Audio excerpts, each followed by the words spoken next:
आप सल्लल्लाहु अलैहि वसल्लम की हदीस है कि जिस घर में भी तस्वीर लगी होंगी और जिस घर में कुत्ते होंगे उस घर में फरिश्ते नहीं आते।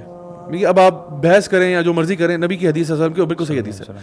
जिस घर में तस्वीरें लगी होती हैं एनिमेट चीज़ों की, लाइक फॉर एग्जांपल लोगों की पिक्चर्स लगी हुई हैं, जानवरों की तस्वीरें लगी हुई हैं, तो ये अगर आपके घर में है तो वो रिमूव कर अल्लाह के नबी सल्लल्लाहु अलैहि वसल्लम का घर था, जिब्रील अलैहिस्सलाम नहीं आए, नबी घर नहीं आए तो हमारे घर क्या है? हमारे घर कैसा? तो वहाँ तो और इसीलिए अच्छा कुत्ता रखना है तो वो उसके लिए भी शराइत है। अगर फॉर एग्जांपल गार्ड डॉग आपने रखा हुआ है या अगर आपकी बकरियां चराते हैं तो उनके लिए मैनेजमेंट के लिए कुत्ता रखा हुआ है, या फिर फॉर एग्जांपल आप शिकारी हैं, शिकार के लिए आपने कुत्ता रखा है, ठीक है, उसका अपनी लिविंग स्पेस में ना हो। और वो तो बिल्कुल ही बुरी बात है कि अगर आपके पास सोफे पे आ रहा है, सोफे पे बैठ रहा है, नजासत हर जगह फैला रहा है और आपके मुंह चाट रहा है, नजासत कायनात की सबसे बदतरीन नजासत है।